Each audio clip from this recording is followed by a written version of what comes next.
ثاني إلى يوم الدين. أعوذ بالله السميع العليم من الشيطان الرجيم من همزه ونفخه ونفسه.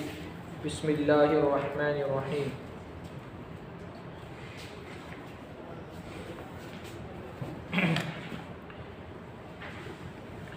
لقد أرسلنا نوحا إلى قومه فقال يا قوم اعبدوا الله ما لكم من إله غيره إني أخاف عليكم عذاب يوم عظيم. قال الملأ من قومه إنا لنراك في ضلال مبين. قال يا قوم ليس بي ضلالة ولكني رسول من رب العالمين أبلغكم رسالات ربي وأنصح لكم وأعلم من الله ما لا تعلمون. أوعجبتم أن جاءكم ذكر من ربكم على رجل منكم لينذركم ولتتقوا ولعلكم ترحمون. فكذبوه فأنجيناه والذين معه في الفلك وأغرقنا الذين كذبوا بآياتنا إنهم كانوا قوما عمين. سب سے پہلے ہر طرح کی حمد و ثنا، تعریف اور توصیف، عظمت اور بزرگی، کبریائی اور بڑائی اللہ رب العزت کے لیے لائق اور زیبا ہے، جس کے فضل و احسان سے اس مجلس میں جو قرآن فہمی کی مجلس ہے ہم جمع ہوئے ہیں. اور جیسا کہ آپ لوگوں کے علم میں ہوگا اور بار بار آپ نے وہ حدیث سنی ہوگی کہ ویسے تو دینی مجلسوں کے اور ذکر کی مجلسوں کے فضائل بے شمار ہیں، لیکن جو قرآن پڑھنے، پڑھانے اور سمجھنے، سمجھانے کی مجلس ہوتی ہے اس کا اللہ تعالیٰ کے یہاں مرتبہ دوسری ذکر کی مجلسوں کی بنسبت زیادہ بلند ہے. اللہ نے فرمایا خیرکم من تعلم القرآن وعلمہ، تم میں سب سے بہترین لوگ وہ ہیں جو قرآن پڑھتے اور پڑھاتے ہیں. پھر وہ قرآن سمجھنے اور سمجھانے کی مجلسیں جو مسجد میں منعقد کی جاتی ہیں ان کی جو خصوصی فضیلت ہے وہ فضیلت اور کسی مجلس کو حاصل نہیں ہے. 4 فضیلتیں حدیث میں اللہ کے نبی صلی اللہ علیہ وسلم نے بیان کی. آپ میں سے کسی کو یاد ہے وہ چاروں فضیلتیں؟ آپ لوگ ماشاءاللہ تفسیر قرآن میں شامل ہوتے رہتے ہیں. مسجد میں جو قرآن کا درس ہوتا ہے نا، اس کی 4 خصوصی فضیلتیں حدیث میں بیان ہوئی ہیں. پتہ ہے کسی کو حدیث؟ وہ کوئی ایک فضیلت ہی بتا دیں چاروں میں سے. ہاں فرشتے ان کو گھیر لیتے ہیں اپنے. ہاں، سکون نازل ہوتا ہے. اللہ کے نبی نے فرمایا بارک اللہ فیکم، اللہ نے فرمایا جب کوئی قوم اللہ کے گھروں میں سے کسی گھر میں جمع ہوتی ہے، یہ جو فضیلت ہے یہ جلسوں، کانفرنسوں، میدان میں ہونے والے اجتماعات کو نہیں حاصل ہے. یہ فضیلت کس کے لیے ہے؟ مسجد کے لیے. کیونکہ اللہ نے کیا فرمایا؟ مجتمع قوم فی بیت من بیوت اللہ، جب کوئی قوم اللہ کے گھروں میں سے کسی گھر میں جمع ہوتی ہے نا، تو یہ فضیلت مسجد میں ہی ملے گی آپ کو، یہ میدانوں میں، کانفرنسوں میں، اجتماعات میں نہیں ملے گی. اور وہ کیوں جمع ہوتے ہیں؟ یتلون کتاب اللہ ویتدارسونہ بینہم، اللہ کی کتاب پڑھنے کے لیے، ایک دوسرے کو اللہ تعالیٰ کی کتاب کا درس دینے کے لیے. تو کیا ہوتا ہے؟ نزلت علیہم السکینہ، اللہ کی طرف سے ان پر سکون نازل ہوتا ہے. ایک خاص طرح کا اللہ رب العالمین کی طرف سے ان کو سکون ملتا ہے جو اور کہیں نہیں ملتا. اس لیے جو اسٹریس وغیرہ ہوتا ہے نا دوانے کے، اس کا بہترین علاج یہ مسجد میں ہونے والی قرآن کی مجلسیں. وغشیتہم الرحمہ، اللہ کی رحمت ان کو ڈھانپ لیتی ہے. وحفتہم الملائکہ، فرشتے ان کو گھیر لیتے ہیں. وذکرہم اللہ فی من عنده، اور اللہ تعالیٰ ان کا ذکر اپنے ان فرشتوں سے کرتا ہے جو اللہ تعالیٰ کے پاس ہے. یہ 4 فضیلتیں حاصل ہوتی ہیں کن لوگوں کو؟ جو قرآن مجید کی تفسیر کی مجلسوں میں شامل ہوتے ہیں اللہ رب العالمین کے فضل و احسان سے. تو اس لیے سب سے پہلے نیتیں جو ہے وہ درست کر لیں تاکہ یہ فضیلتیں ہم کو بھی مل سکیں. سورہ اعراف کی آیت نمبر 59 سے ہم کو آج کی تفسیر کا آغاز کرنا ہے. 59 کیا ہے؟ لقد ارسلنا نوحا الی قومہ، بے شک ہم نے بھیجا نوح کو اس کی قوم کے پاس. فقال یا قوم اعبدوا اللہ، تو نوح نے کہا اے میری قوم کے لوگوں، اعبدوا اللہ، اللہ کی عبادت کرو. ما لکم من الہ غیرہ، اس کے علاوہ کوئی تمہارا معبود نہیں. انی اخاف علیکم عذاب یوم عظیم، مجھے تم پر ایک عظیم دن کے عذاب کا خوف ہے. سورہ اعراف کی جو پچھلی آیتیں آپ نے پڑھی ہوں گی، ان پچھلی آیتوں کا مضمون ایک دوسری نوعیت کا ہے. یہ جو آیت ہے یہاں سے ایک نئے مضمون کا آغاز ہو رہا ہے، اور وہ نیا مضمون کون سا ہے؟ انبیاء کے قصص اور واقعات. اس سے پہلے کی جو آیتیں ہیں آپ دیکھیں گے اس میں واقعات کا ذکر نہیں ہے، کچھ دوسری باتیں کہی گئی ہیں. خاص طور پہ اس سے پہلے والی جو آیت ہے اس میں اللہ رب العالمین نے بارش کا ذکر کیا ہے۔ آیت کا ترجمہ ہم دیکھ لیں۔ قرآن مجید کو سمجھنے کے جو بہت سارے اسلوب ہیں، اس میں سے ایک اسلوب ہے جس کو ہم کہتے ہیں نظم قرآنی۔ کیا کہتے ہیں ہم؟ نظم قرآن۔ نظم قرآن کا مطلب ہوتا ہے قرآن کی جو ترتیب ہے اس پر غور کرنا۔ بھئی قرآن اللہ کا کلام ہے نا، تو ایسا نہیں کہ الٹپ ایک بات چل رہی تھی اچانک دوسری بات شروع ہو گئی۔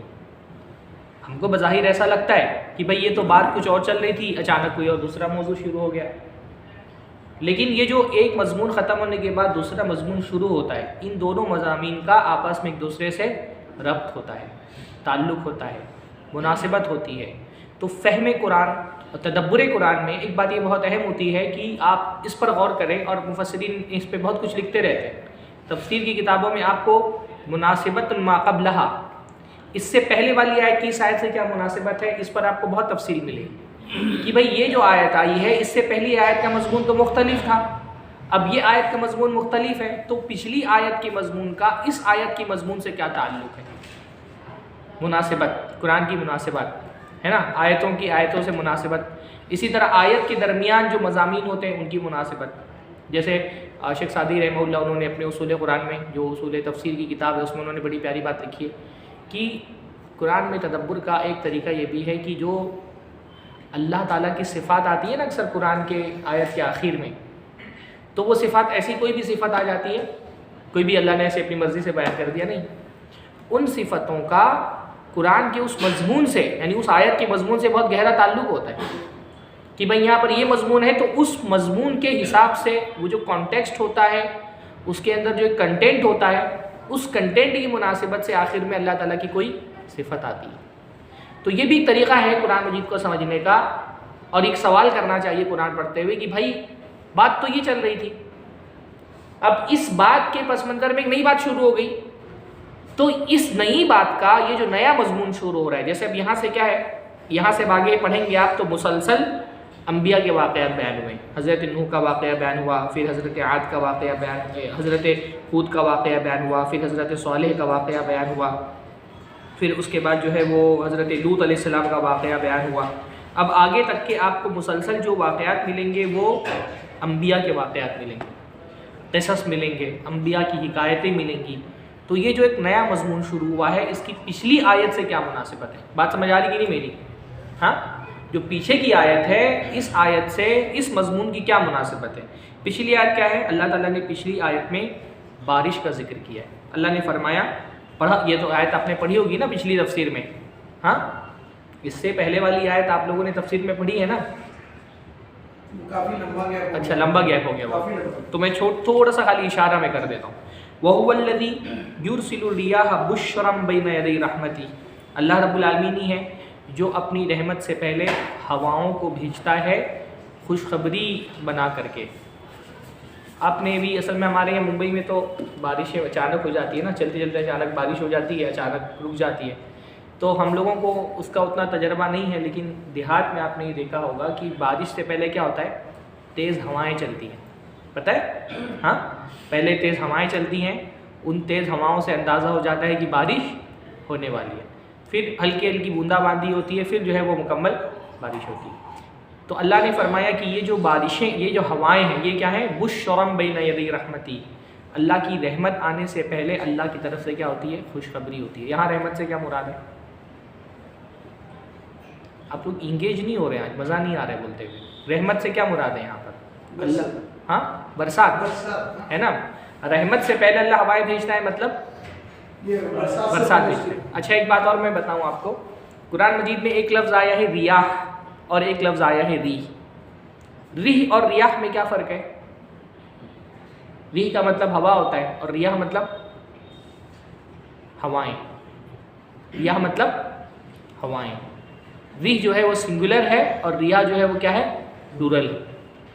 تو آپ دیکھیں قرآن مجید میں جہاں اللہ تعالیٰ ہوا دو طرح کی بھیجتا ہے نا، ایک ہوا ہوتی ہے رحمت والی اور ایک ہوا ہوتی ہے عذاب والی۔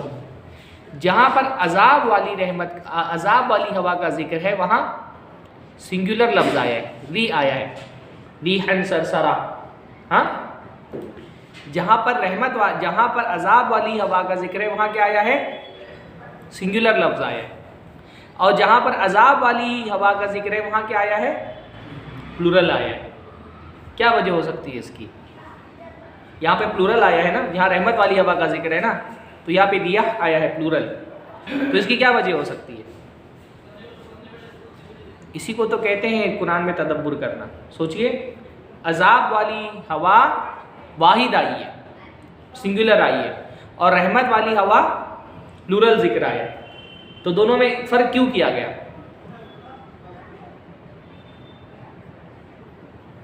کچھ سمجھ میں آ رہا ہے؟ سوال سمجھ میں آ رہا ہے کہ نہیں آ رہا بیٹا؟ کیا نام ہے آپ کا؟ حمزہ. سوال سمجھ میں آ رہا ہے کہ نہیں آ رہا ہے؟ تو کچھ ذہن میں آ رہا ہے جواب کیا ہو سکتا ہے اس کا؟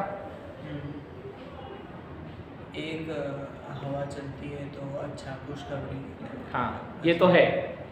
اور بہت ساری ہوائیں چلتی تو مطلب ایسا نہیں، بہت ہواؤں کے لیے رحمت کے لیے زیادہ ہواؤں کا ذکر ہے، رحمت والی ہواؤں کے لیے پلورل آیا ہے، اور عذاب والی ہوا کے لیے سنگولر آیا ہے. یہ جو میں سمجھ رہا ہوں اس میں یہ ایسا ہو سکتا ہے میری سوچ سے کہ اللہ تعالیٰ جب کوئی عذاب بھیجتا ہے تو عذاب کے لیے اس کو ایک ہی جھٹکے میں اس کو ختم کرنے کے لیے ٹائم نہیں لگتا ہے، لیکن اللہ تعالیٰ جب اپنی رحمت بھیجتا ہے تو اس کی اتنی رحمت وسیع ہے کہ کتنی رحمت بھیج دیتا ہے اللہ تعالیٰ. یہ کسی حد تک آپ کا جواب صحیح ہے، کیونکہ اللہ تعالیٰ کی رحمت اس کے عذاب پہ غالب ہے.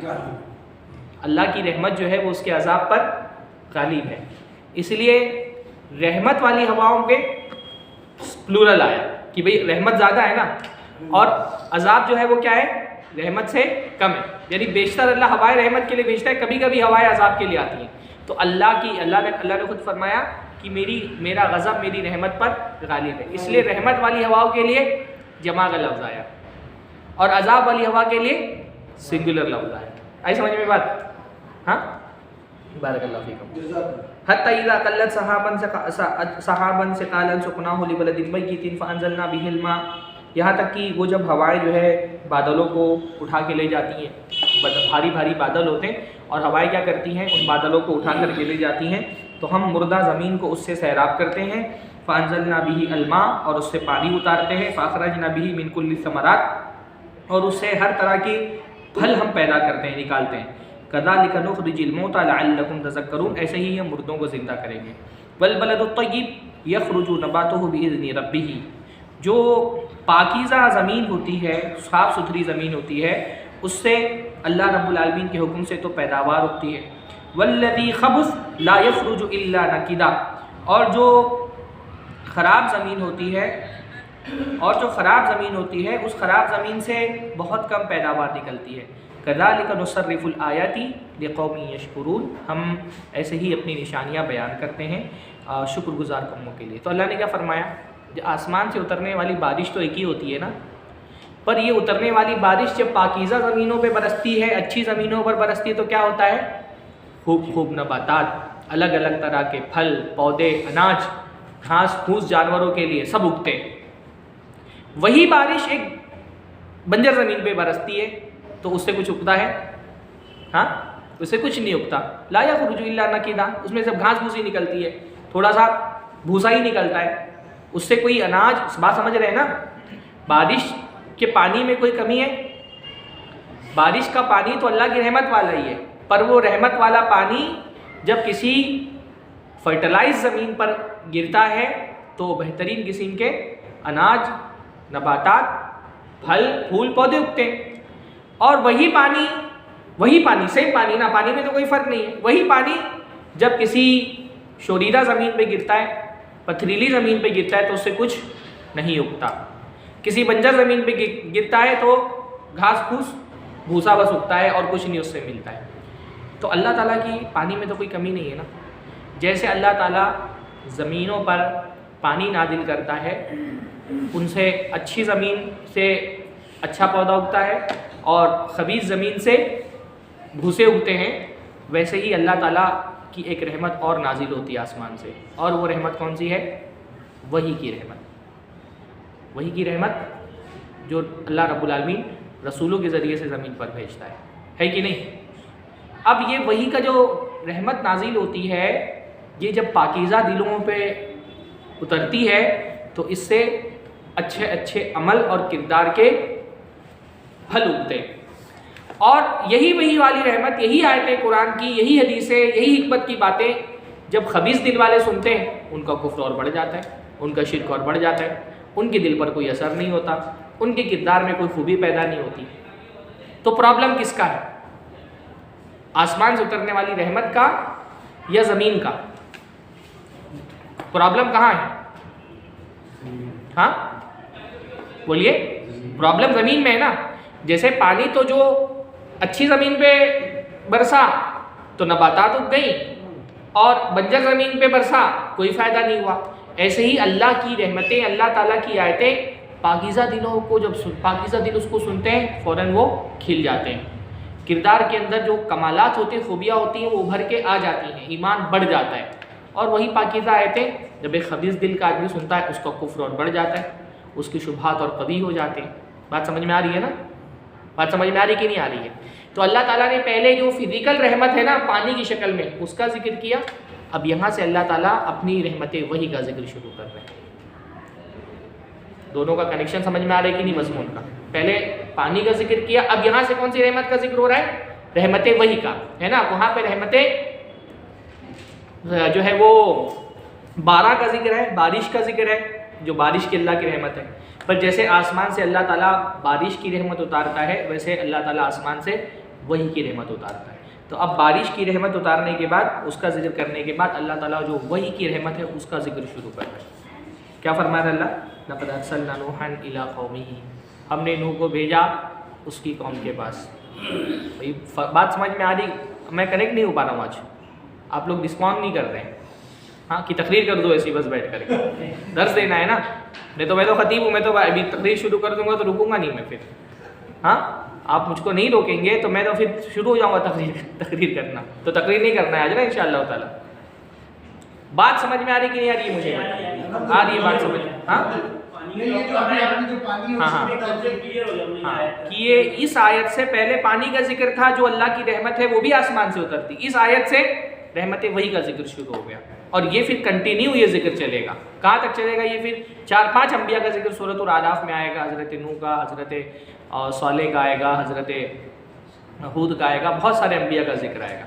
تو ابھی آپ نے جو پانی اور یہ جو وحی کی بات بتائی، اس کا مطلب قرآن میں جہاں جہاں اس طرح کا آتا ہے ایک دم سینٹینس چینج ہو جاتا ہے، مضمون چینج ہو جاتا ہے، تو وہ ایسا کنیکشن کہیں نہ کہیں کنیکشن ہوگا کچھ نہ کچھ۔ یہاں پر یہ کنیکشن ہے، کہیں کوئی اور کنیکشن بھی ہو سکتا ہے، لیکن ایسا نہیں ہوگا کہ ایسے ہی کوئی بات کہہ دی گئی۔ بھئی اللہ کا کلام ہے، آپ کسی معقول انسان سے یہ توقع نہیں کرتے کہ وہ غیر مرتب گفتگو کرے، ادھر کچھ بول رہا تھا اچانک کچھ اور بولنے لگے۔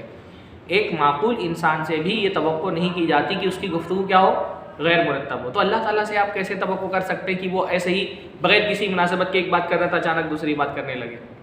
ہر بات کا آپس میں کنیکشن ہوتا ہے، اس لیے نظم قرآنی پر پرانے علماء سے لے کر کے جدید دور تک کے علماء نے وہ مناسبتیں بیان کی ہیں، اور یہ ایک تدبر کا موضوع ہوتا ہے۔ ہر چیز قرآن مجید میں اللہ حدیثوں میں نہیں آتی ہے، بہت ساری چیزیں تدبر سے آدمی کو سمجھ میں آتی ہے کہ اس پہ تدبر کرو تو یہ سمجھ میں آتا ہے کہ اچھا یہ اس مضمون کے ساتھ یہ تعلق ہے، اس آیت کے ساتھ یہ تعلق ہے۔ اور یہ باقاعدہ آپ کو تفسیروں میں ملتا ہے، مفسرین بیان کرتے ہیں کہ بھائی اس مضمون کے ختم ہونے کے بعد جو یہ مضمون شروع ہو گیا تو دونوں کا آپس میں کنیکشن کیا ہے۔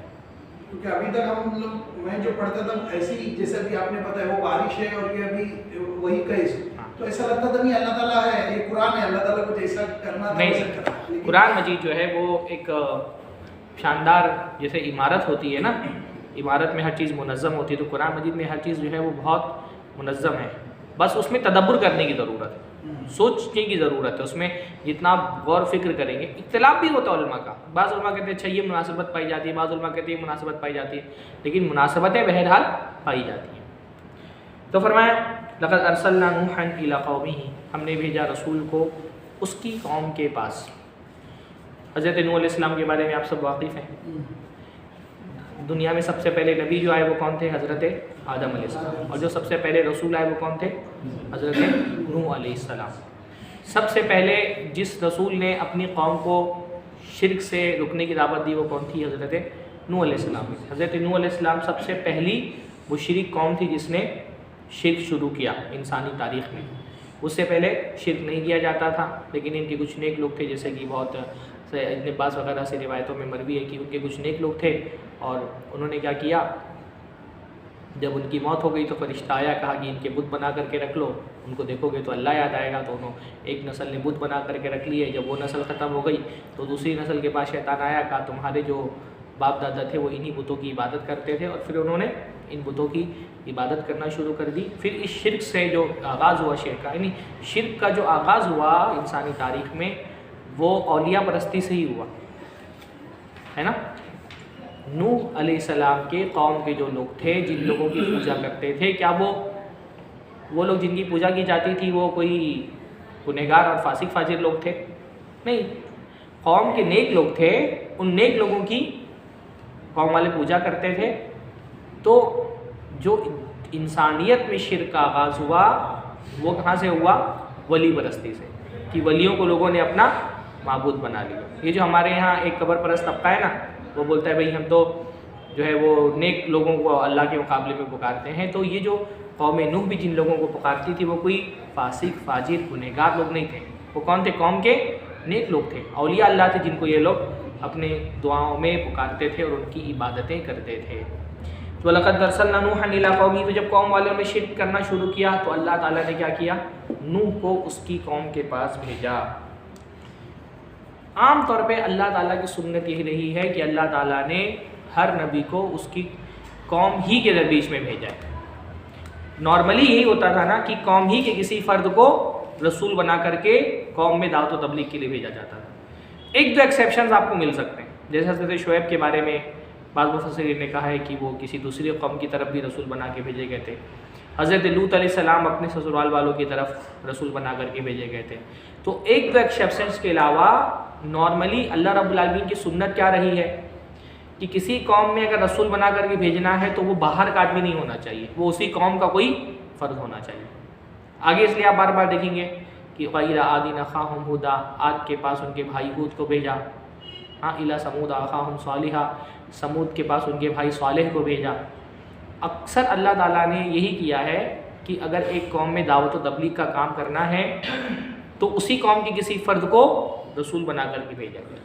اس سے یہ پتہ چلتا ہے نا کہ قوم میں دعوت کا کام کرنے والے قوم ہی کے افراد ہونے چاہیے۔ کسی قوم میں، کسی کمیونٹی میں دعوت کا کام کرنے والے کون ہونے چاہیے؟ بہتر طریقہ یہ ہے کہ اسی کمیونٹی کے بعض افراد دین کا علم حاصل کریں اور آ کر کے اپنے قوم والوں کو ڈرائیں۔ اس لیے اللہ نے قرآن میں فرمایا نا کہ تم میں سے ہر جماعت کے اندر ایک گروہ ایسا ہونا چاہیے جو دین کا علم حاصل کرے، باہر سے نہیں، اسی لِيُنذِرُوا قَوْمَهُمْ إِذَا رَجَعُوا إِلَيْهِ، تاکہ وہ اپنی قوم والوں کو ڈرائیں جب وہ لوٹ کر کے ان کے پاس آئیں۔ تو اس سے پتہ چلتا ہے نا کہ ہمارے یہاں بہت سارے علاقوں میں دیکھتا ہوں کہ بھائی مقامی علماء کی بہت کمی ہوتی ہے۔ اپنے مقامی افراد کو، جیسے کوکن ہے تو ہم کوشش کرتے ہیں یو پی سے، بہار سے ائمہ آئیں، علماء دعات آئیں، کام کریں۔ ہاں ساؤتھ میں جاتا ہوں، بہت ساری جگہوں پر دیکھتا ہوں کہ جو علماء اور دعات کام کر رہے ہیں سب وہ شمالی ہند سے آئے ہوئے ہیں، ہاں جو یو پی سے، بہار سے، بنگال سے آ کر کے دعوت۔ کیرلا دیکھتا ہوں وہاں بھی یو پی بہار کے علماء ہیں۔ راجستھان جاتا ہوں، دیکھتا ہوں کہ مدرسہ ہے راجستھان والوں کا اور پڑھ رہے ہیں سب یو پی بہار کے۔ تو اللہ تعالیٰ نے یو پی اور بہار والوں پہ خاص انعام کیا کہ ان کو دین کے علم کی طرف رغبت اللہ تعالیٰ نے پیدا کی ہے۔ ہمارے بڑے بڑے علماء وہاں سے نکلے۔ پر ہوتا کیا ہے نا، جب سب سے بڑا مسئلہ یہ ہے کہ جب ایک بندہ اسی کمیونٹی کا فرد ہوتا ہے اور اس فرد کی حیثیت سے وہ دعوت کا کام کرتا ہے داعی بن کر کے، اس بات کا امکان زیادہ رہتا ہے کہ وہ پوری دردمندی کے ساتھ اپنی قوم والوں کی اصلاح کی کوشش کرے گا، کیونکہ آدمی کو اپنی کمیونٹی سے اور اپنی قوم سے ایک دلی تعلق ہوتا ہے۔ تو اگر اسی کمیونٹی کا فرد ہے جو داعی ہے، عالم ہے اور وہ دعوت کا کام کر رہا ہے، تو کمیونٹی کے لیے ایک طرح کی ہمدردی، جو ایک طرح کی خیر خواہی، جو ایک طرح کی نصیحت ایک اس کمیونٹی کا اپنا فرد محسوس کر سکتا ہے۔ باہر کا آدمی کرتا ہے لیکن اس کا امکان لیول اتنا نہیں ہوتا ہے۔ باہر سے کوئی آدمی اگر دعوت کا کام کرنے کے لیے آتا ہے نا، اس کے لیے بہت مرتبہ ایک ڈیوٹی ہوتی ہے، ایک جاب ہے، ایک نوکری ہے، اس کے جو بیسک تقاضے ہیں وہ اس کو پورے کرنے ہیں۔ پر اپنی قوم کے لیے اگر وہ آدمی گمراہ ہوتے ہوئے دیکھ رہا ہے نا، تو اس کو جو درد وہ محسوس کرتا ہے، جو تکلیف محسوس کرتا ہے، وہ باہر کا آدمی محسوس نہیں کرے گا، ہے نا۔ جیسے ابھی دیکھیے نبی کہیں گے انی ناصح، میں تمہارے لیے خیر خواہ ہوں، انصح لکم، میں خیر خواہی کر رہا ہوں تمہارے لیے۔ تو ہر قوم کا آدمی بھائی ہر آدمی کا اپنی قوم سے جذباتی ایک ایموشنل تعلق ہوتا ہے، ریلیشن ہوتا ہے، جو ظاہر سی بات ہے باہر کے آدمی کا نہیں ہوگا۔ اور اپنے لوگوں کو گمراہ ہوتے ہوئے دیکھ کر کے ایک اسی قوم کا جو فرد جو تکلیف محسوس کرے گا وہ باہر کا آدمی محسوس نہیں کرے گا۔ اس لیے میں تو بہت تاکید کرتا ہوں، الگ الگ علاقوں میں میرا جانا ہوتا ہے کہ بھائی اپنے قوم کے لوگوں کو عالم بناؤ۔ یہ جو ہمارے یہاں باہر سے عالم امپورٹ کرنے کا مزاج بن گیا ہے کہ بھائی ہم تو اپنے بچے کو ڈاکٹر بنائیں گے اور انجینئر بنائیں گے اور بزنس مین بنائیں گے اور سائنسدان بنائیں گے، مسجد کا امام ہم باہر سے لے کر کے آئیں گے۔ کیوں بھائی؟ کیا مسجد کی امامت کی ذمہ داری اہم نہیں ہے؟ پورے دینی سیٹ اپ میں سب سے بڑا جو ہمارا میڈیا ہوتا ہے وہ مسجد اور ممبر ہے، اور اس پہ ہم کوشش ہی نہیں کرتے کہ ہمارے اپنے لوگوں کو ہم تیار کریں، اپنے بچوں کو ہم تیار کریں۔ تو سب سے بڑی بات ہوتی ہے جو ایک نبی جو ہے وہ جو درد محسوس، کوئی بھی انسان جو اپنی قوم کے لیے درد محسوس کرتا ہے، باہر کا آدمی وہ درد محسوس نہیں کر سکے گا گمراہی پر، اس لیے اللہ تعالیٰ نے خاص اسی قوم کے کسی فرد کو نبی بنا کر کے بھیجا ہوتا ہے۔ اچھا، دوسری چیز کیا ہے کہ داعی کے کردار کی جو دعوت ہوتی ہے وہ سب سے زیادہ اہم ہوتی ہے۔ تو اگر کوئی باہر کا آدمی اگر کے دعوت کا کام کر رہا ہے، مان لیجیے اللہ تعالیٰ نے کسی دوسرے آدمی کو رسول بنا کر کے ایک قوم کے بیچ میں بھیج دیا، تو یہ قوم اس باہر والے آدمی کے کردار، اخلاق، عادات، زندگی کو نہیں جانتی ہے نا کہ یہ کیسا آدمی ہے۔ تو اس پر بھروسہ کرنا کہ سچا ہے کہ جھوٹا ہے، صحیح بول رہا ہے غلط بول رہا ہے، قوم والوں کے لیے ممکن نہیں ہوتا ہے۔ لیکن جب اسی قوم کا ایک فرد جس نے ایک زندگی گزاری ہے قوم والوں کے بیچ میں، وہ جب آ کر کے یہ کہتا ہے نا مجھے رسول بنا کر کے بھیجا گیا ہے، تو قوم والوں کے پاس انکار کی کوئی وجہ نہیں ہوتی کہ بھائی یہ بندہ ہے، اس کی زندگی 30 سال 40 سال 50 سال ہمارے بیچ میں گزری ہے، اس کو ہم نے کبھی زندگی میں جھوٹ بولتا ہوئے نہیں دیکھا، گناہ کرتے ہوئے نہیں دیکھا، فسق و فجور میں نہیں دیکھا، اس کے کردار کی صداقت اور امانت کے ہم خود گواہ ہیں، اور کبھی اس نے انسانوں کے معاملے میں جھوٹ نہیں بولا، تو ایسا کیسے ہو سکتا ہے کہ اللہ کے معاملے میں جھوٹ بول رہے ہیں؟ تو جو نبی کا کردار ہوتا ہے نا بعثت سے پہلے کی زندگی میں، وہ کردار خود قوم والوں کے لیے ایک دلیل ہوتا ہے۔ بات سمجھ آ رہی ہے بھائی؟ جیسے اللہ کے رسول صلی اللہ علیہ وسلم جب اپنی قوم والوں کو ڈرانے کے لیے کھڑے ہوئے تو اللہ کے نبی صلی اللہ علیہ وسلم نے دلیل کے طور پہ کیا پیش کیا؟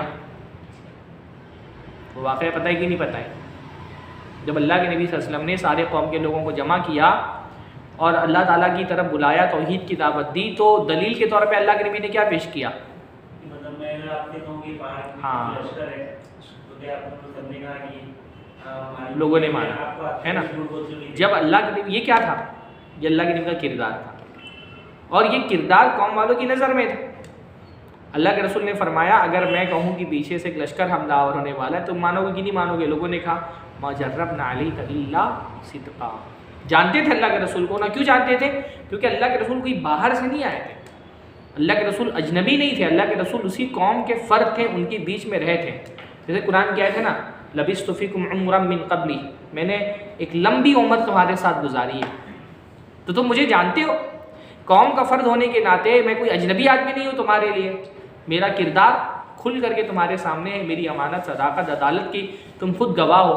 تو جب قوم ہی کے ایک فرد کو اللہ رب العالمین رسول بنا کر کے بھیجتا ہے نا، تو قوم والے اس کے کردار کے گواہ ہوتے ہیں، اس لیے اس کو جھوٹ کا الزام اگر لگاتے ہیں تو وہ دل سے نہیں لگاتے، وہ صرف حق کا انکار کرنے کے لیے مکابرتاً لگاتے ہیں۔ اس لیے کہ اللہ تعالیٰ قوم والوں کو ہی رسول بنا کر کے بھیجتا ہے۔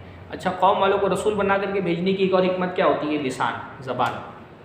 بھئی دعوت کا سب سے بڑا میڈیم کیا ہوتا ہے؟ زبان ہوتی ہے۔ اگر کسی ایسے بندے کو دعوت کے لیے بھیج دیا جائے جو قوم کی زبان ہی نہ جانتا ہو تو کمیونیکیشن میں بہت پرابلم ہوگا، ہے نا؟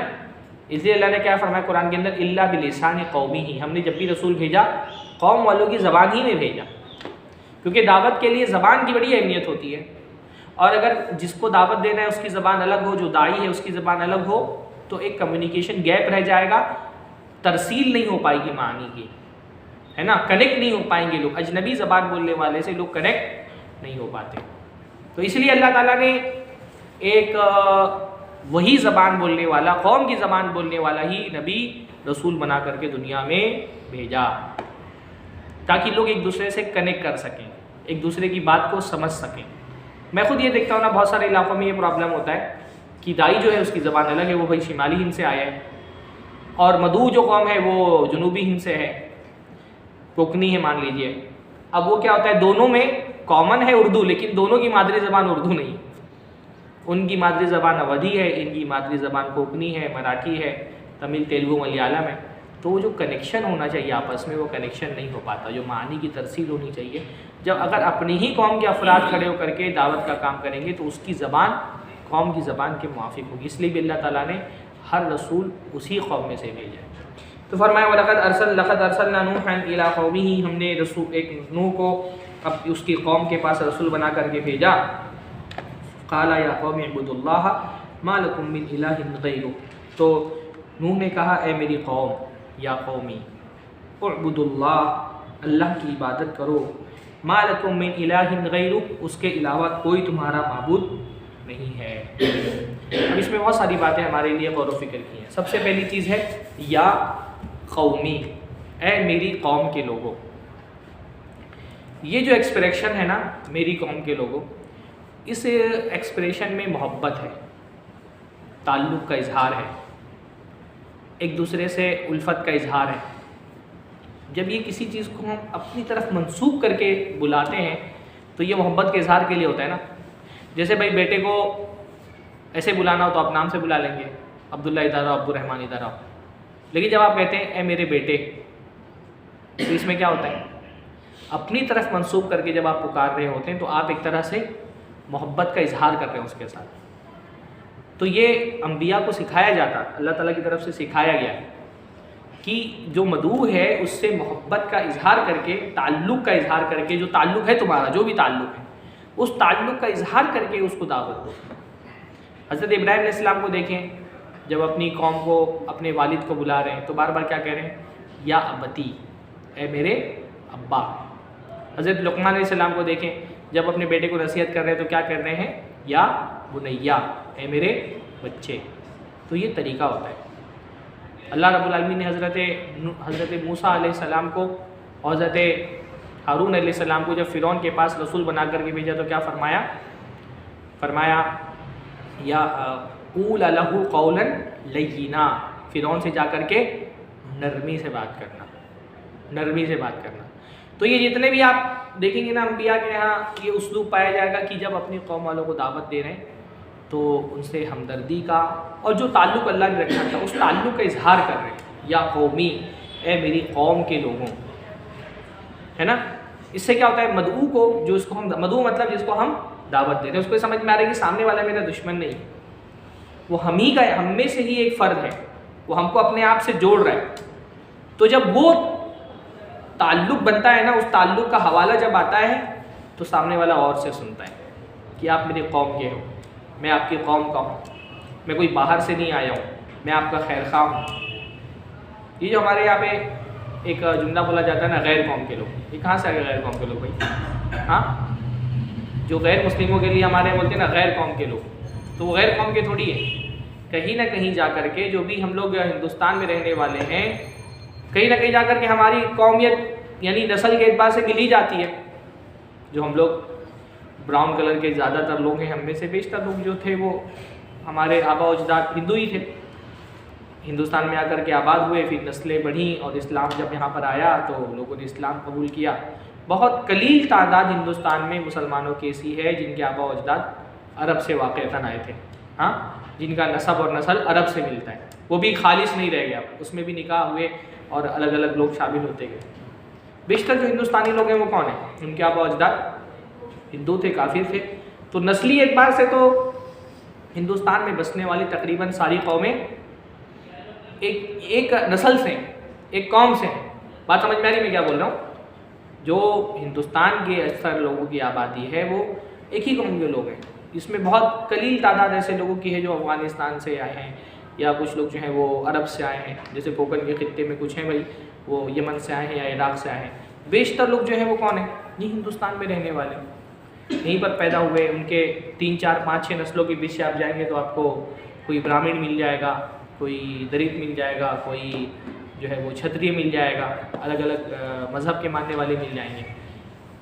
تو یہ ہے تو نسل کے اعتبار سے تو یہ ہماری قوم کے لوگ آرینس ہے نا. آپ نے تاریخ پڑھی ہوگی کہ جو ہندوستان میں عام طور پہ آبادی ہے شمالی ہند وغیرہ کی، یہ سب کون ہیں؟ یہ آرینز تھے، یہ باہر سے آئے، فارس سے، ایران سے یا بعض یورپ کے خطوں سے اور آ کر کے ہندوستان میں آباد ہو گئے.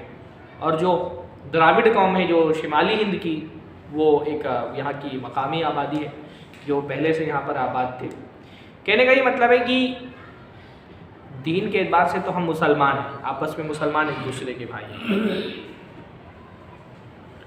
دین کے اعتبار سے ہم آپس میں ایک دوسرے کے بھائی ہیں، لیکن نسل کے اعتبار سے جو یہاں کے غیر مسلم ہیں وہ بھی ہماری ہی قوم کا حصہ ہیں. تو یہ جو غیر قوم ہم جب بول دیتے ہیں نا، تو جو ایک مدعو کا داعی سے تعلق بننا چاہیے وہ بن ہی نہیں پاتا ہے. انبیاء اپنی قوموں کو کیا کہہ رہے ہیں؟ یا قومی، اے میری قوم کے لوگ. ہم بولتے ہیں غیر قوم کا آدمی ہے وہ، ہاں ہمارے دین سے نہیں ہے. غیر کافر، غیر قوم کیوں بولنا ہے بھائی؟ کافر ہے تو کافر بولتے ہیں، کافر کوئی گالی نہیں ہے. ہم نے اس کو چھوڑ دیا تو وہ گالی لگنے لگی، ورنہ کافر مطلب انکار کرنے والا، جو اسلام کو نہیں تسلیم کرتا ہے وہ کافر ہے. تو یہ غیر قوم جو ہے نا، یہ دعوت کے اعتبار سے مناسب لفظ نہیں. انبیاء تو اپنی قوم کے لوگوں کو مخاطب کر کے کیا کہتے تھے؟ یا قومی، اے میری قوم کے لوگوں. اعبدوا اللہ ما لکم من الہ غیرہ، اللہ کی عبادت کرو، اللہ کے علاوہ تمہارا کوئی معبود نہیں ہے. اعبدوا اللہ، اللہ کی عبادت کرو. یہ دعوت کی سنت ہے جو ہم کو تمام انبیاء کے ملتی ہیں کہ دعوت کا آغاز کہاں سے ہونا چاہیے؟ توحید سے. اللہ کی عبادت کرو. ما لکم من الہ غیرہ، اللہ کے علاوہ کوئی بھی تمہارا معبود نہیں ہے. عربی میں جب کسی لفظ پر دو زبر دو زیر دو پیش لگا دیا جاتا ہے، اس کو کیا کہا جاتا ہے؟ دو زبر دو زیر دو پیش کو تنوین کو کیا کہا جاتا ہے؟ تنوین. دو زبر دو زیر دو پیش، اس کو کیا کہا جاتا ہے؟ تنوین. تو جب تنوین لگا دیا جاتا ہے تو اس میں وہ نکرہ ہو جاتے ہیں. نحو میں نکرہ کہتے ہیں جس کے اندر کسی کا معنی پایا جائے، ہے نا. من الہ غیرہ، اللہ کے علاوہ کوئی بھی تمہارا معبود نہیں. تو کوئی کا ترجمہ ہم کہاں سے کر رہے ہیں؟ وہ جو الہ پہ نکرہ وہ تنوین لگی ہوئی ہے نا، اس کی وجہ سے کوئی کا معنی پیدا ہوتا ہے. عربی میں اور زبانوں کے برخلاف صرف لفظ کے معنی نہیں ہوتے ہیں، ترتیب سے بھی معنی تبدیل ہوتے ہیں، اور جو اعراب ہوتا ہے اس سے معنی پتہ چلتا ہے. وہ جو حرکتیں لگی ہوتی ہیں نا، زبر زیر پیش، اس سے معنی پتہ چلتا ہے. تو الہین میں جو تنوین لگی ہے اس کے اندر کیا ہے؟ کوئی کا معنی پیدا ہو گیا ہے. اور اس الہین سے پہلے من آیا ہے نا، من. تو یہ من جو ہے اس کی جو اس کے اندر جو کوئی کا معنی ہے نا، اس میں تاکید پیدا کر رہا ہے. کوئی، اس لیے میں ترجمہ کیا کر رہا ہوں؟ کوئی بھی معبود نہیں ہے نا. اب یہاں پہ آپ کوئی بولے گا کہ بھائی بھی کے لیے کون سا لفظ آیا ہے؟ اردو میں تو ایزان آتا ہے بھی کے لیے. تو یہ جو من آیا ہے، یہ آیا ہے جو الہین کے اندر ایک کوئی کا معنی پایا جا رہا ہے نا، اس کی تاکید کے لیے. اس کو کہتے ہیں نکرہ میں تنسیس کے لیے من آتا ہے. یہاں پہ من ایک دوسرے معنی میں آیا، تاکید کے لیے آیا ہی ہے. ورنہ اصلاً من کا مطلب سے ہوتا ہے، تو سے جو ہے وہ یہاں پہ وہ معنی نہیں دے رہا ہے. من یہاں پر سے کا معنی نہیں دے رہا ہے. تو اللہ فرما رہے ما لکم من الہ غیرہ، اللہ کے علاوہ کوئی بھی تمہارا معبود نہیں ہے. اس سے ہم کو پتہ چلا کہ دعوت کا آغاز کہاں سے ہونا چاہیے؟ توحید سے ہونا چاہیے. یہ نبیوں کی سنت ہے بھائی. نبی کی سنت جیسے عبادت میں ہوتی ہے ویسے دعوت میں بھی ہوتی ہے. عبادتوں میں ہم نبی کی سنت کو فالو کرتے ہیں نا، کہ بھائی نبی نے رفع الیدین کیا، آمین کہا، رکوع کیا، سجدہ کیا، تشہد کیا، تبرک کیا، تو ہم عبادت میں نبی کی سنت کو فالو کرتے ہیں. جیسے عبادت میں نبی کی سنت کو فالو کرتے ہیں ویسے دعوت میں بھی نبیوں کی سنت کو فالو کرنا چاہیے. اور نبیوں کی جو دعوت ہے اس کا سب سے پہلا مرحلہ کیا ہوتا تھا؟ وہ لوگوں کو توحید کی طرف دعوت دیتے تھے، ایک اکیلے اللہ کی عبادت کی طرف دعوت دیتے تھے. تو ایک مسلمان کا جو دعوت کا منہج ہے، اس منہج کا جو دعوت کا میتھڈ ہے، اس میتھڈ کا عنوان کیا ہونا چاہیے؟ توحید. سب سے پہلا سبجیکٹ جس پر کام کرنا ہے ایک داعی کو، وہ کیا ہونا چاہیے؟ توحید. سب سے پہلی چیز جس کو طرف بلانا ہے وہ کیا ہے؟ توحید. سب سے بڑا گناہ جس سے سب سے پہلے روکنا ہے وہ کیا ہے؟ شرک. آج مسلمانوں کو اس کا علم نہیں ہے. آپ بہت سارے جماعتوں کو مسلمانوں میں سے دیکھیں گے، وہ سیدھا حکومت کی بات کرتے ہیں. جب بھی ان سے دعوت کا تقاضا ہو نا، اسلامی حکومت، خلافت، حکومت الہیہ. بھائی انبیاء نے یہ نہیں کہا کہ سب سے پہلے مجھے زمین پر اللہ کی حکومت قائم کرنی. حتیٰ کہ حکومت کے قیام کے نام پر وہ توحید کے ساتھ بھی سمجھوتا کر لیں گے. مندر بھی جا کر کے صاف کر رہے ہیں، درگاہ پہ بھی سر جھکا لیں گے صرف ایک حکومت مل جائے۔ حکومت کا قیام انبیاء کی دعوت کا مقصد نہیں تھا۔ حکومت یہ تو اللہ رب العالمین توحید اور ایمان اور عمل صالح والوں کو بطور انعام اللہ تعالیٰ عطا فرماتا ہے۔ انبیاء کی دعوت کا اصل مقصد کیا تھا؟ اللہ کے علاوہ غیر اللہ کی عبادت سے روکنا۔ تو فرمایا اعبد اللہ، اللہ کی عبادت کرو، ما لکم من الہ غیرہ، اس کے علاوہ تمہارا کوئی معبود نہیں ہے۔ اللہ کی عبادت کی دعوت دینا ناقص رہے گا اگر آپ غیر اللہ کی عبادت کی دعوت سے لوگوں کو نہ روکیں۔ اس لیے توحید کی دعوت میں اس بات ہے اور نفی ہے، نفی ہے اور اس بات ہے۔ ایسی اللہ کی عبادت کی دعوت ناقص ہے جس میں صرف اللہ کی عبادت کی دعوت تو آپ دے رہے ہیں لیکن غیر اللہ کی عبادت سے روک ہی نہیں رہے۔ بات سمجھ آ رہی میں کیا بول رہا ہوں؟ بھائی ایک بندہ 80% اللہ کی عبادت کرتا ہے، 20% غیر اللہ کی عبادت کرتا ہے، تو 80% عبادت اس کے لیے نجات کا سبب بن سکتی ہے؟ ہاں 95% اللہ کی عبادت کرتا ہے، 5% غیر اللہ کی بھی کر لیتا ہے، تو 99% اللہ کی عبادت کرتا ہے، 1% غیر اللہ کی کرتا ہے تو نہیں۔ 100% عبادت اللہ کی ہونی چاہیے، 1% بھی عبادت غیر اللہ کی نہیں ہونی چاہیے۔ تو ایسی ساری توحید کی دعوت ناقص ہے جس میں اس بات ہی اس بات ہو، نفی نہ ہو۔ اس بات مطلب کیا ہوتا ہے؟ نفی مطلب کیا ہوتا ہے؟ نگیٹو۔ اس بات مطلب پازیٹیو ہے نا۔ دعوت کا جو پازیٹیو پہلو ہے وہ ہے اس بات، اور جو نگیٹو پہلو ہے وہ کیا ہے؟ نفی۔ اس بات کا مطلب ہوتا ہے ثابت کرنا، نفی کا مطلب ہوتا ہے ڈینائی کرنا۔ تو جو ہم کلمہ پڑھتے ہیں نا، کلمہ شہادت، کیا ہے ہمارا کلمہ شہادت؟ لا الہ الا اللہ۔ کیا ترجمہ ہوتا ہے اس کا؟ لا الہ، ہاں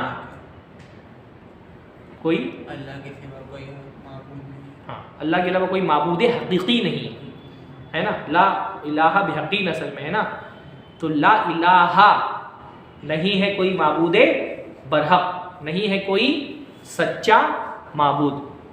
یہ کیا ہے؟ پہلے نفی کرنا ہے نا۔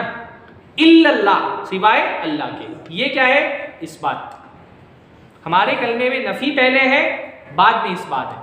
پہلے اللہ کے علاوہ ہر معبود کی نفی کر دینی ہے، پھر اللہ کی عبادت کا اس بات کرنا ہے۔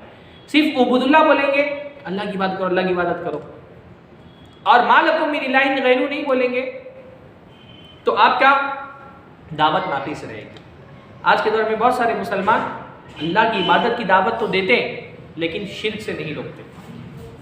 تو شرک سے روکنا بھی دعوت کا لازمی جز ہے۔ جب تک آپ شرک سے نہیں روکیں گے آپ کی توحید کی دعوت مکمل نہیں ہوگی۔ جیسے بہت سارے صوفی ہیں نا، وہ جو ایک سیکولرزم اور بھکتی کا ایک مشرن بنا کر کے دعوت دیتے ہیں، اس میں بس اللہ کی عبادت، اللہ کی عبادت، اور ہم اپنے معبود کی عبادت کرتے ہیں، تم اپنے معبود کی عبادت کرتے ہو، تم اپنے معبود کی عبادت کرو، ہم اپنے معبود کی عبادت کریں گے۔ نہیں، صرف اللہ ہی ہے جس کی عبادت کی جائے۔ اللہ کے علاوہ جس کی عبادت کی جا رہی ہے، ساری معبودوں کی عبادت کی نفی جب تک نہیں ہوگی تب تک اسلام کا جو توحید کا تقاضا ہے وہ مکمل نہیں ہوگا، بلکہ وہ توحید ہے ہی نہیں۔ توحید کا مطلب یہ ہوتا ہے ایک اکیلے اللہ کی عبادت کرنا، توحید الوہیت کا ہی مطلب ہوتا ہے۔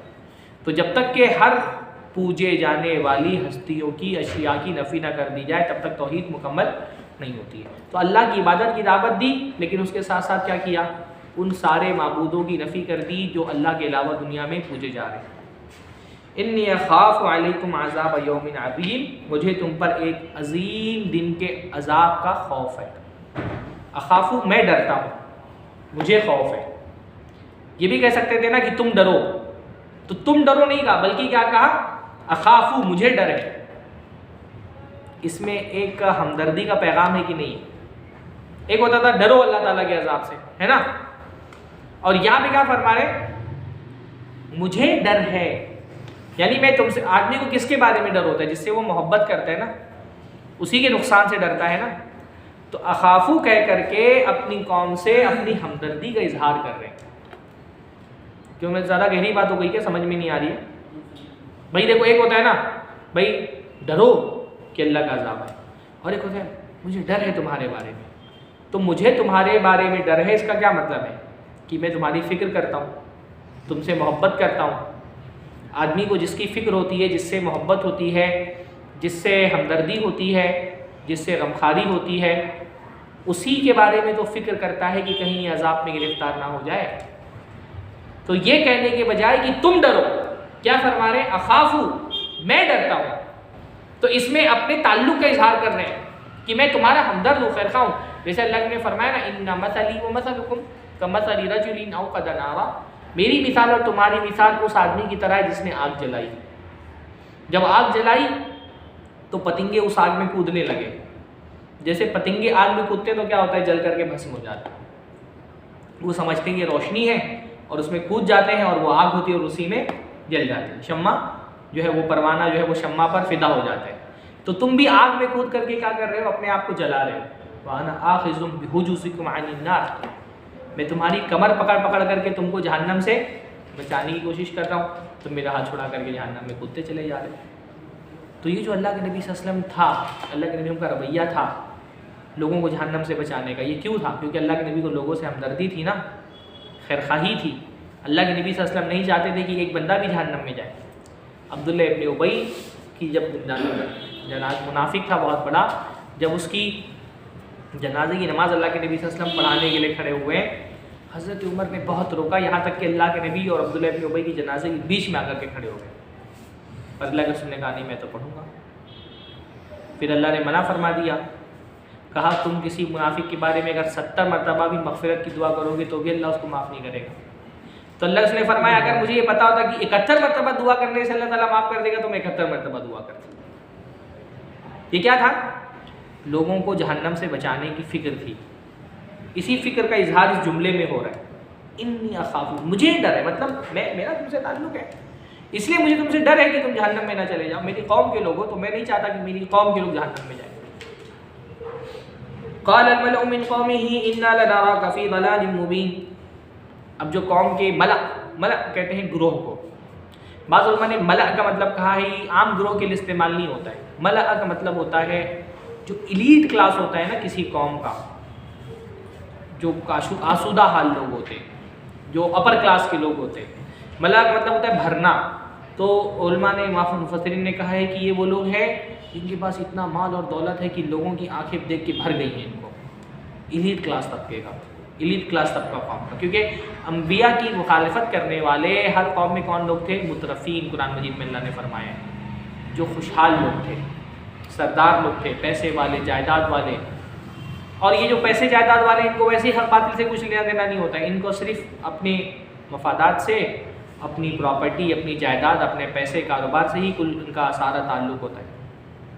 اور پھر جب یہ اپنی عیش و آرام میں پل رہے ہوتے ہیں، حلال حرام کی فکر نہیں کر رہے ہوتے، تو جب نبی اللہ کا دین لے کر کے آتا ہے تو ان کو یہ فکر ہو جاتی ہے کہ بھائی اس حلال و حرام کو مانیں گے تو ہم کو تو اپنی حرام کاریاں، بدکاریاں، بے ایمانیاں چھوڑنی پڑیں گی۔ اس لیے ہر نبی کی مخالفت کرنے والا جو طبقہ رہا ہے وہ کون ہے؟ خوشحال لوگوں کا طبقہ، سرداروں کا طبقہ۔ اللہ کے رسول کے بھی خلاف جو لوگ کھڑے ہوئے وہ بنیادی طور پہ کون لوگ تھے؟ مکہ کے خوشحال لوگ، سردار لوگ۔ اور زیادہ تر جو لوگ اللہ کے نبی ہم کے ساتھ ہوئے وہ کون لوگ تھے؟ معاشرے کے کمزور، پسے ہوئے، دبے کچلے افراد تھے۔ تو قال الملأ من قومه، قوم کے لوگوں نے ان سے کہا حضرت نوح سے، انا لنراک فی ضلال مبین، ہم تو تجھ کو بڑی کھلی ہوئی گمراہی میں دیکھ رہے ہیں۔ حضرت نوح علیہ السلام دعوت دے رہے ہیں تو ان کی دعوت کی جو دلیل ہے اس دلیل کا جواب دینا چاہیے نا، پر باطل کیا کرتا ہے؟ وہ دلیل کا جواب دینے کے بجائے ذاتیات پر آ جاتا ہے، تم تو گمراہ ہو۔ ہاں، باطل کیا کرتا ہے؟ وہ بجائے بات کا جواب دینے کے فوراً کیا کرتا ہے؟ منفی، نیگیٹو لیبلنگ شروع کر دیتا ہے، تم تو گمراہ ہو، میں تم کو گمراہی میں دیکھ رہے ہیں، تم گمراہ ہو، ہم تمہاری بات ہی نہیں سنیں گے۔ قال یا قومی لیس بی ضلالہ، تو انہوں نے کہا ہے میری قوم کے لوگوں میں کوئی گمراہ نہیں ہوں۔ یعنی ایسا نہیں کہ انہوں نے گمراہ کہا تو حضرت نوح علیہ السلام پلٹ کر کے ان کی ذاتیات پر آ گئے، ہے نا۔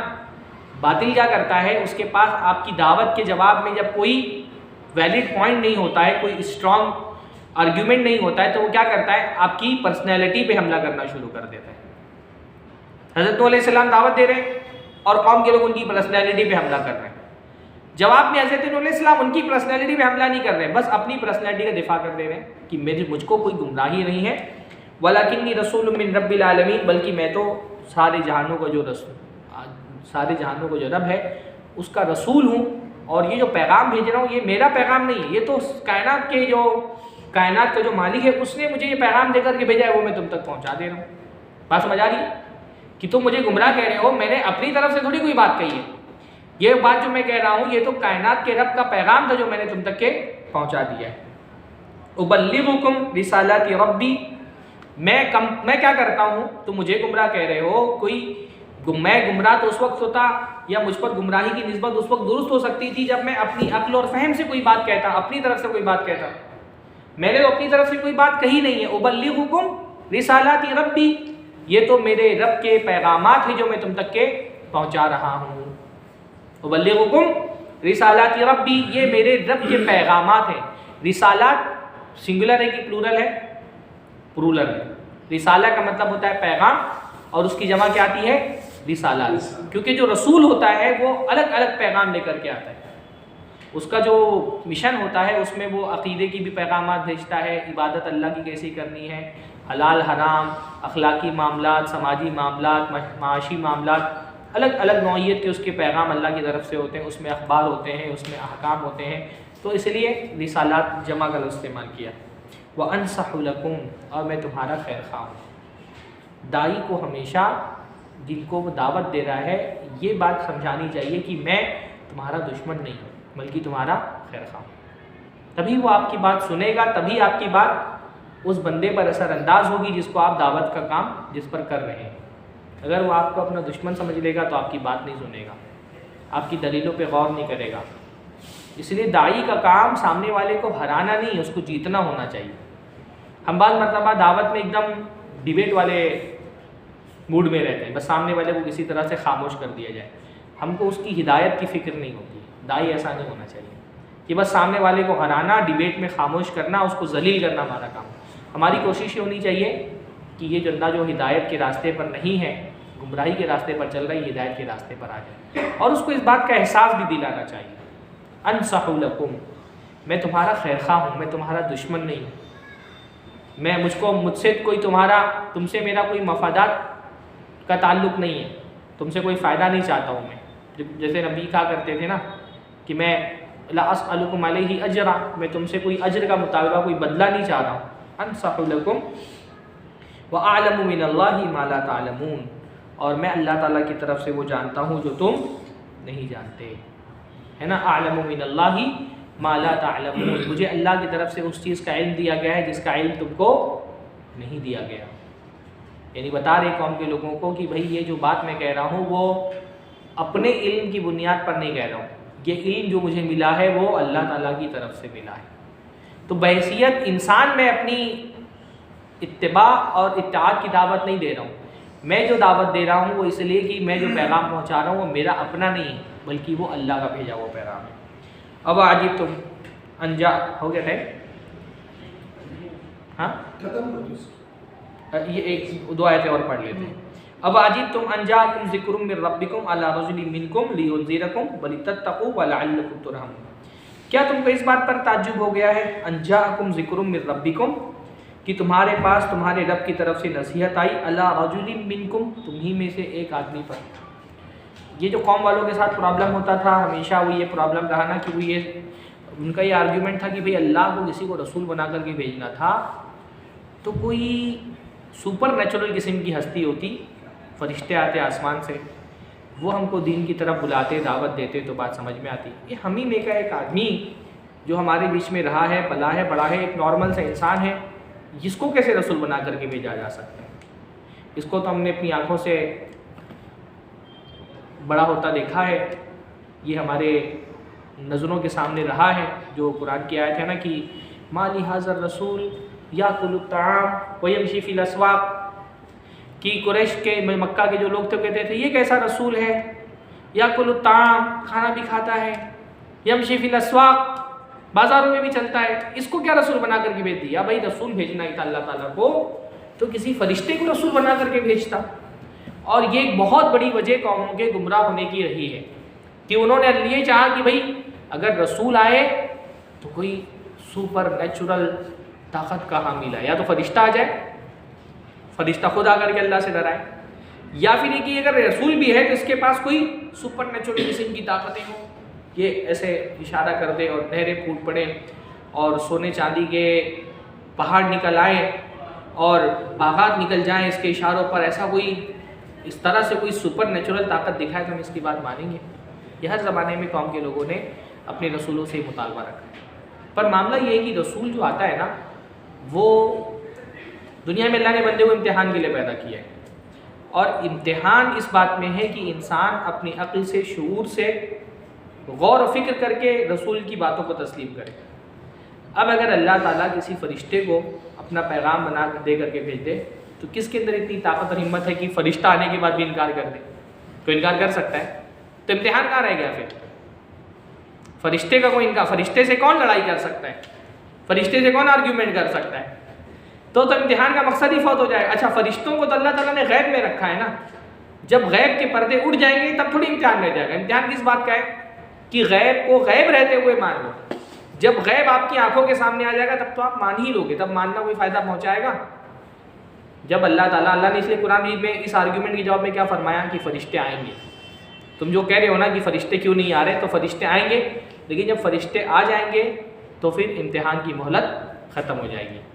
فرشتے اس وقت آئیں گے جب نتیجے کا ٹائم ہوگا، پھر انسان کو سب دیکھ لے گا۔ اللہ قیامت میں اللہ تعالیٰ کافروں سے کہے گا فَبَصَرُكَ الْيَوْمَ حَدِيدٌ، آج تمہاری آنکھیں بہت تیز ہیں، آج تم کو سب دکھ رہا ہے، تب تو مان ہی لو گے، تب ماننا کوئی فائدہ پہنچائے گا؟ بغیر دیکھے مانو، اصل میں یہ امتحان ہے نا، دیکھ کر کے مان لیا تو کیا امتحان ہے؟ پھر قرآن مجید میں اس آرگومنٹ کا ایک جواب یہ بھی دیا گیا کہ بھائی فرشتے جو ہیں رسول کیوں دنیا میں بھیجا جاتا ہے تاکہ ایک آئیڈیل زندگی گزار کر کے اللہ کے بندوں پہ حجت قائم کریں۔ فرشتوں کی زندگی انسانوں کے لیے آئیڈیل نہیں ہو سکتی۔ نبی جو ہے وہ اسوا ہوتا ہے نا، آئیڈیل ہوتا ہے، نمونہ ہوتا ہے، وہ اگزامپل ہوتا ہے اللہ تعالیٰ کی طرف سے بندوں کے لیے۔ تو فرشتہ اگر اللہ تعالیٰ بھیج دے گا تب تو وہ آئیڈیل تھوڑی بن پائے گا تمہارے لیے۔ ویسا فرشتہ روزہ رکھ رہا ہے، تم بولو کہ اس کو تو کھانے پینے کی ضرورت ہی نہیں، تو یہ رکھ لے رہا ہے روزہ، ہمارے لیے ممکن نہیں۔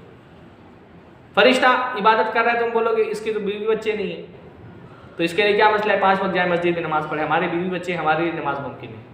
تو نبی جو ہوتا ہے نا وہ ایک اللہ تعالیٰ کی مرضی کا نمائندہ ہوتا ہے، وہ ایک اللہ کی مرضی کے مطابق زندگی گزار کر کے یہ ثابت کرتا ہے کہ بھائی یہ ایک انسان کے لیے یہ زندگی گزارنا پاسبل ہے جو اللہ تعالیٰ نے تم سے مطالبہ کیا ہے۔ بہرحال تو کیا تم کو اس بات پر تعجب ہے کہ تمہیں میں کا ایک مرد اس کو اللہ تعالیٰ نے کیوں نصیحت کا پیغام دے کر کے بھیج دیا؟ لِيُنذِرَكُمْ، وہ آیا ہے تاکہ وہ تم کو ڈرائے، وَلِتَتَّقُوا، اور تاکہ تم متقی بن جاؤ، وَلَعَلَّكُمْ تُرْحَمُونَ، اور تاکہ تم پر رحم کیا جائے۔ تو متقی بن جاؤ تاکہ تم پر رحم کیا جائے، سے پتہ چلتا ہے کہ اللہ کی رحمت تقوی کے ساتھ آتی ہے نا، اللہ کی رحمتیں، اللہ کی برکتیں تقوی کے ساتھ آتی ہیں۔ اللہ نے فرمایا وَلِتَتَّقُوا وَلَعَلَّكُمْ تُرْحَمُونَ، تاکہ تم متقی بن جاؤ اور تاکہ تم پر رحم کیا جائے۔ تو اگر آپ اپنی زندگی میں اللہ کی رحمتیں چاہتے ہیں تو اللہ کی رحمتیں تقوی کے ذریعے سے آتی ہیں۔ فَكَذَّبُوهُ، تو اس کو نوح علیہ السلام کی قوم کے لوگوں نے اس کو جھٹلا دیا۔ فَأَنجَيْنَاهُ وَالَّذِينَ مَعَهُ فِي الْفُلْكِ، تو ہم نے تو نوح کو بچا لیا اور نوح کے ساتھ جو دوسرے لوگ تھے ان کو بھی بچا لیا، فی الفلک، کشتی میں، وَأَغْرَقْنَا الَّذِينَ كَذَّبُوا بِآيَاتِنَا، اور جنہوں نے ہماری آیتوں کو جھٹلایا ان کو ہم نے ڈبا دیا۔ إِنَّهُمْ كَانُوا قَوْمًا عَمِينَ، بے شک یہ اندھی قوم ہے۔ اللہ نے مہلت دی، لمبی مہلت دی، 950 سال تک کے حضرت نوح علیہ السلام اپنی قوم کو دعوت کا کام کرتے رہے، ہر طرح سے دلیلیں دیتے رہے۔ قوم والے اپنی سرکشی پر، طغیانی پر، کفر پر، عناد پر ڈٹے رہے، یہاں تک کہ اللہ تعالیٰ کی دی ہوئی مہلت ختم ہو گئی۔ جب اللہ کی مہلت ختم ہو جاتی ہے تو اللہ کا عذاب آتا ہے۔ اللہ کا عذاب آیا اور پوری قوم کو اللہ رب العالمین نے پانی میں ڈبا دیا، اور اللہ کے ماننے والوں کو اللہ رب العالمین نے اس پانی سے بچا لیا۔ انہم کانوا قوما عمین، بے شک یہ اندھی قوم تھی۔ اندھی مطلب کیا؟ یہ دیکھتی نہیں تھی، یہ اندھے لوگ تھے لوگ، پھر اب تو نہیں مانے۔ ہاں، اندھی کا مطلب یہ ہے کہ ان کے دل اندھے تھے۔ اللہ نے فرمایا فَإِنَّهَا لَا تَعْمَى الْأَبْصَارُ وَلَكِنْ تَعْمَى الْقُلُوبُ الَّتِي فِي الصُّدُورِ، آنکھیں اندھی نہیں ہوتی، سینے کے اندر جو دل ہوتا ہے وہ اندھا ہو جاتا ہے۔ تو اندھی کا مطلب یہ کہ بھائی مومن کچھ ایکسٹرا نہیں دیکھ رہا ہوتا ہے نا کافر کے بنسبت، جو نشانیاں مومن دیکھ رہا ہے وہی نشانیاں کافر بھی دیکھ رہا ہوتا ہے، پر پھر کیا ہے کہ مومن کو ہدایت مل جاتی، کافر کو نہیں مل پاتی ہے. آخر دونوں کے پاس ویسی ہے، آسمان پہ نکلا ہوا سورج، زمین پر نباتات، جانور، حیوان، آسمان سے رسنے والی بارشیں، چمکتا ہوا چاند، ٹمٹماتے ستارے. جیسے کافر دیکھ رہے ہیں ویسے ایک مسلمان دیکھ رہے ہیں. پر مسلمان کیونکہ اس کے دل میں ہدایت کا دروازہ کھلا ہوا ہوتا ہے تو وہ ان نشانیوں سے اللہ کی ربوبیت اور الوہیت تک پہنچ جاتا ہے. کافر بظاہر آنکھوں سے تو دیکھ رہا ہے پر اس کا دل اندھا ہے تو ان سے ہدایت نہیں کشید کر پاتا وہ، ہے نا.